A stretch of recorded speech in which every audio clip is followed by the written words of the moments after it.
planning concepts through implementation. We are hoping that this will cause ripple effect across the state, and we have seen that with our in-house team. This entire knowledge hub is held right at the and they are coordinating with Guwahati Municipal Corporation Limited, PWD roads, the gas pipelines. So there's a lot of pre-project, and we are hoping to prepared by Assam Urban Knowledge Hub. Next. One very interesting thing that we did under the Knowledge Hub was take up a technical urbanism project where Shreya had come down Northeast. We, for the first time, met a lot of experts, and Shreya was there. She gave a great presentation, and we invited her. GMC Commissioner, Transport Secretary, we had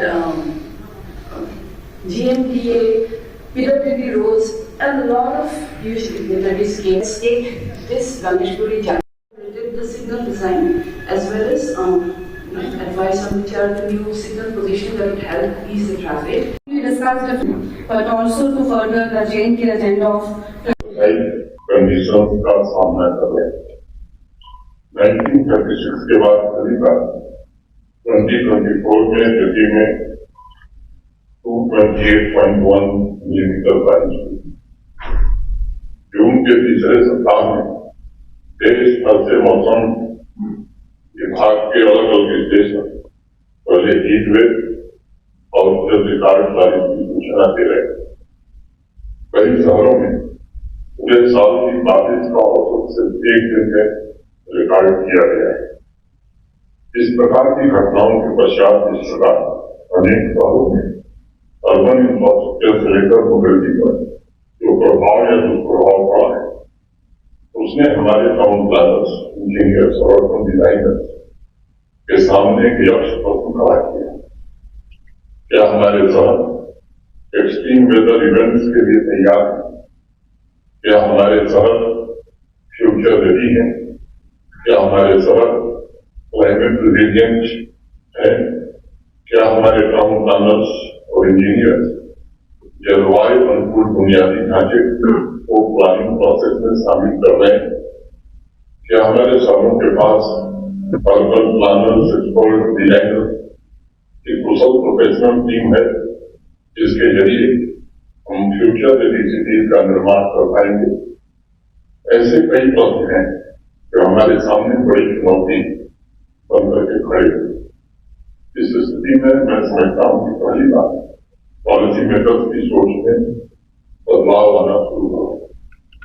policy makers तथा stake holders को ये एहसास हुआ है कि urban planner समाज की समृद्धि और भारत की प्रगति के महत्वपूर्ण पिलर्स हैं और उनका संबंध मात्र बिल्डिंग अपेक्षाओं के साथ कैसे तालमेल बैठाया जाए, और यह बिना अर्बन रिफॉर्म के संभव नहीं हो सकता है।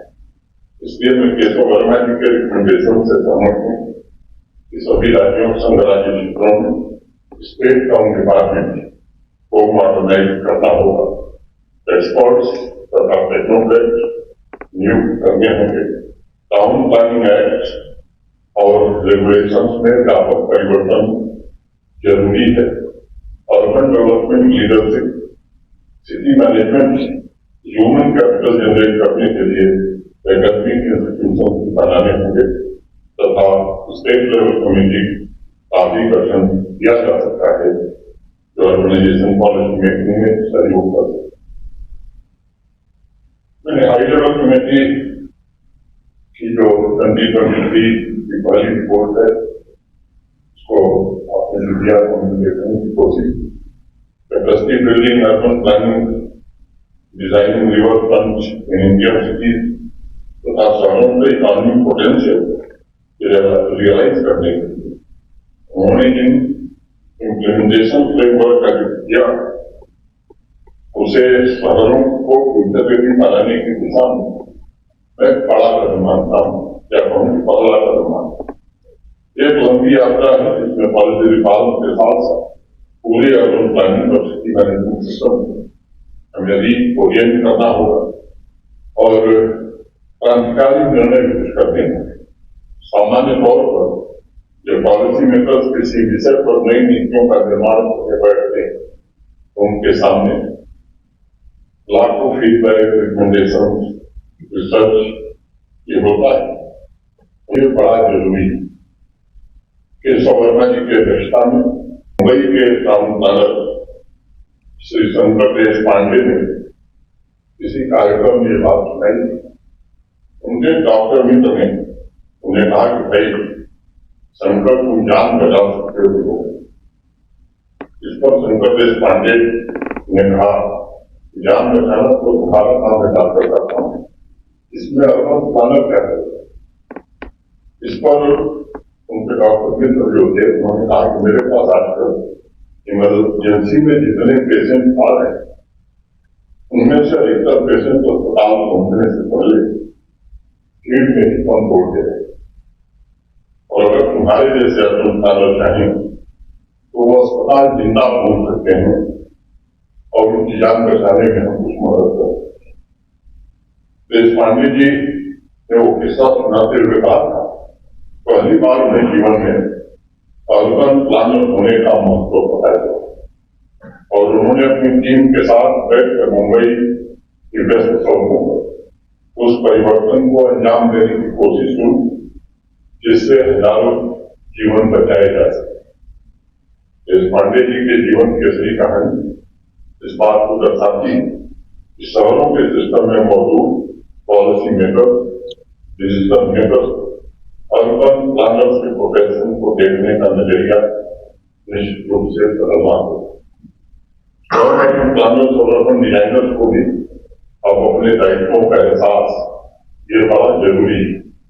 मैं समझता हूँ काफी हद तक इसकी शुरुआत भी हुई। माननीय प्रधानमंत्री जी के अर्बन जो नेशन और स्मार्ट सिटी अभियान के बाद शहरों के कॉमर्शियल, इंडस्ट्रियल, रेजिडेंशियल और पब्लिक स्पेस में उनके रोल को काफी प्रमुखता दी गई। केशव वर्मा जी ने अपनी पहली रिपोर्ट अर्बन प्लानर्स के नए रिक्रूटमेंट रूल्स, नगर नियोजक स्कीम, अर्बन प्लानिंग इंस्टीट्यूट तथा all India urban planning services का भी जिक्र किया है। विस्तृत चर्चा होनी चाहिए और जो फिजिबल पॉइंट्स या मैं जिन्हें कहूँ कि साथ बिंदु हैं उन्हें भी फाइनल रिपोर्ट में शामिल किया जाना चाहिए। इसके अलावा मैं आज आप सभी के सामने अपनी समझ से कुछ बातें रखना चाहूंगा जो अर्बन डेवलपमेंट सेक्टर में चुनौती की तरह है और जिन्हें एड्रेस करके ही हम फ्यूचर रेडी सिटी निर्मित कर सकते हैं तथा सभी नागरिकों की क्वालिटी लिविंग हम सुनिश्चित कर सकते। पहला में सस्टेनेबल अर्बनिज्म के लक्ष्य को प्राप्त करने का भरपूर प्रयत्न करना होगा। High level committee on urban planning की पहली रिपोर्ट में रिवर फ्रंट और उससे जुड़े वैल्यू क्रिएशन और इकोनॉमिक डेवलपमेंट पर चर्चा हुई।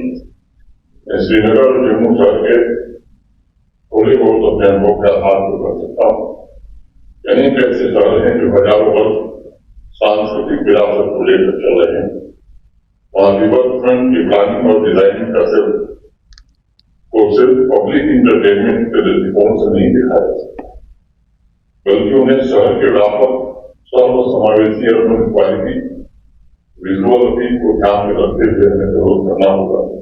और इस दृष्टिकोण से मैं कह सकता हूँ जैसा वर्मा जी ने कहा कि श्रीनगर निश्चित रूप से एक अच्छे मॉडल के रूप में उभर करके देश के सामने आया। दूसरी बात मैं आपके ध्यान में लाना चाहूंगा अनप्रेडिक्टेबल वेदर पैटर्न, चाहे वो हीट वेव हो, बारिश हो या स्नोफॉल, उसे अर्बन प्लानिंग और डिजाइनिंग में कैसे हम शामिल कर सकते हैं। इसके लिए जरूरी है कि अर्बन डेवलपमेंट पॉलिसी में शहरों तथा वाटर बॉडीज के संबंध को पुनः हमें प्रभाव बनाना होगा। ग्लोबल वार्मिंग और एक्सट्रीम वेदर इवेंट्स की वजह से आप वाटर बॉडीज को इकोनॉमी और ईज ऑफ लिविंग का मुख्य कैटलिस्ट माना जा रहा है। इसके अलावा वाटर बॉडीज बारिश के दौरान ड्रेनेज सिस्टम का फ्लो होता है। विश्व के अनेक बड़े शहर जहां लेक और वाटर बॉडीज समय के साथ लुप्त हो गई, वहां नए सिरे से उन्हें डेवलप करने तथा कमर्शियल बाजार लेक और वाटर बॉडीज को शहर की अर्थव्यवस्था के मुख्य हिस्से के रूप में डेवलप करने की कोशिश हो रही है। इसलिए मेरा मानना है कि आने वाले भविष्य में शहरों का इकोलॉजिकल पोटेंशियल ही उसके इकोनॉमिक पोटेंशियल का मुख्य आधार बनेगा। आज शहरों के ग्रीन पब्लिक स्पेस में सभी तरह की पब्लिक कम्युनिटीज ऑर्गेनाइजेशन पर विशेष बल दिया जा रहा है। मुझे लगता है कि हमारा प्रयास होना चाहिए वो इंक्लूसिव पब्लिक स्पेस हो, यहाँ पेडेस्ट्रियन वॉकवे और विशेष रूप से ध्यान दिया जाना चाहिए ताकि उसके आसपास के इलाके को कमर्शियल हब के रूप में विकसित किया जा सके। तीसरी बात मैं कहूँगा पढ़ते हुए ऑर्गेनाइजेशन को लेकर वर्मा साहब कर रहे थे हमारे पूर्व प्रोग्राम अनुमान है 2050 तक भारत की आधी आबादी अर्बन एरिया में रहेगी और इसलिए मुझे लगता है कि सैटेलाइट शहरों तथा उससे connected rural area economic activity तथा क्वालिटी ऑफ लाइफ शहरों से कैसे जोड़ा जाए और रूरल तथा अर्बन सुविधाओं के बीच जो गैप है उस मौजूदा गैप को कैसे कम किया जाए, ये भी हमारे विचार का विषय होना चाहिए। यह शहरों को आने वाले पॉपुलेशन के बोझ से नहीं बचाएगा तथा सैटेलाइट शहरों को भी सुरक्षित रखेगा, आत्मनिर्भर बनाएगा, आधुनिक तथा आर्थिक रूप से विकसित करने में भी मदद करेगा। ये सच है कि कोविड पैंडेमिक के पश्चात अर्बन लिविंग को पूरी दुनिया में रिडिफाइन किया जा रहा है। शहरों को हमेशा एजुकेशन, ट्रेड, टूरिज्म तथा रोजगार की विविध संभावनाओं के रूप में देखा जाता रहा है। अब लोग उसे क्वालिटी लिविंग स्पेस के रूप में देखना है और शहरवासियों को मॉडर्न फैसिलिटी और नेचर के बीच बैलेंस ये एक महत्वपूर्ण फैक्टर उनके ध्यान में आ गया है। यानी एक ऐसा होलिस्टिक इंफ्रास्ट्रक्चर जो नॉलेज कनेक्टिविटी तथा इकोनॉमिक कनेक्टिविटी के अलावा इन्वायरमेंटल कनेक्टिविटी का भी एक मूल रूप हो, ये आज समय की आवश्यकता है। इसलिए हमें ऐसी अर्बन प्लानिंग पर फोकस करना होगा जिसमें क्वालिटी ऑफ लाइफ तथा कमर्शियल एक्टिविटीज बैलेंस बना रहे। टाउन प्लानर तथा अर्बन डिजाइनर इस बात से वाकिफ है। 10 साल पहले शहरों का अलग अलग वर्गीकरण किया जाता है, इनकी विशेषता के अनुरूप कोई कॉमर्शियल सिटी कहा जाता था, कोई एजुकेशनल सिटी कहा जाता था, कोई रिक्रिएशनल सिटी होती थी, कोई रीजनल सिटी, कोई हेल्थ सिटी, ऐसे अनेक वर्गों में उन्हें बांटा जाता। लेकिन आज बढ़ते ऑर्गेनाइजेशन के कारण और क्लाइमेट चेंज की चुनौतियों की वजह से मुझे लगता है कि एक ही शहर में ये सभी विशेषताएं, सभी क्वालिटी अब अनिवार्य हो गई। और strong innovation culture, smart governance, smart public service space, smart mobility जैसी खूबियां एक साथ शहरों के संचालन के लिए आवश्यक है ताकि शहरों की प्रोडक्टिविटी में बढ़ोतरी हो सके। मैं बार बार एक बात कहता हूं, किसी भी शहर का हृदय उसके नागरिक होंगे। अर्बन प्लानिंग के मशहूर एक्सपर्ट आर्थर गैलियन ने लिखा था, the city is in a continuous state of flux and it takes shape through the enterprise of all the people. इसलिए एक और बात मैं कहना चाहूंगा कि अर्बन प्लानिंग में नागरिकों के फीडबैक को शामिल करना चाहिए और इस प्रक्रिया में वो अर्बन प्लानर्स और डिजाइनर्स के सक्रिय साझेदार कैसे बन सकते हैं, इस पर प्रमुखता से विचार किया जाना चाहिए। कदम उठाने होंगे ताकि सिर्फ शब्दों और प्रेजेंटेशन में नहीं बल्कि हमारे शहर हकीकत में फ्यूचर रेडी बन सके। नागरिकों को भी इसके लिए मुझे लगता है कि जागरूक होकर फिर वो समझता है बल्कि हम नहीं बनने बात और मुझे लगता है कि राजनेताओं को भी थोड़ा ख्याल रखना होगा। जब कोई काम शुरू होता है सबसे विद्वान दो ही लोग हैं, आइए सबको दूसरे देना, वो हर चीज के बारे में बताए, जैसे लगता है उनको सब कुछ आता है। तो वो लोग उनकी आय हो जाती है, उससे मुझे लगता है कि सबको बचना होगा। इसके लिए मेरा आग्रह होगा कि फिजिकल इंफ्रास्ट्रक्चर के साथ साथ डिजिटल इंफ्रास्ट्रक्चर पर भी समान रूप से हमें ध्यान केंद्रित करना होगा। मिल करके शहरों को ये दोनों सस्टेनेबल, इंक्लूसिव, रेजिलियंट और सुरक्षित बना सकें।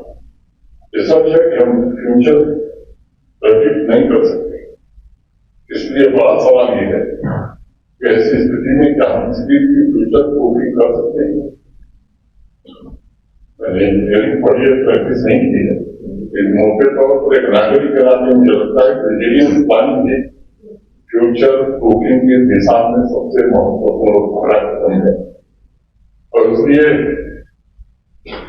मैं कहना चाहूंगा कि क्रांतिकारी ट्रांसफॉर्मेशन के द्वारा सिटी मैनेजमेंट के रिस्पॉन्स सिस्टम को हमें बहुत सशक्त और मजबूत बनाना होगा, ताकि इंटरकनेक्टेड चुनौतियों जल्दी से और दृढ़तापूर्वक सामना किया जा सके। एक और बात मैं कहूंगा, फ्यूचर मोबिलिटी को ध्यान में रखते हुए हमें आने वाले समय में मल्टी मॉडल इंटीग्रेटेड ट्रांसपोर्टेशन में विशेष रूप से इन्वेस्ट करना हो।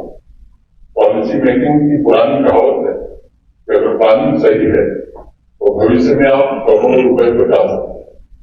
और इसलिए मुझे लगता है कि connectivity, technical infrastructure, green infrastructure, communication infrastructure, environment protection और पब्लिक सर्विस, ये 6 पहलू ऐसे हैं जिन्हें हमें ध्यान से विचार करना होगा। आने वाले 2 दिनों मुझे विश्वास है 2 दिवसीय श्रीनगर कॉन्क्लेव में विधान तथा उनसे जुड़े रिलेवेंट विषयों पर आप सब विचार करेंगे।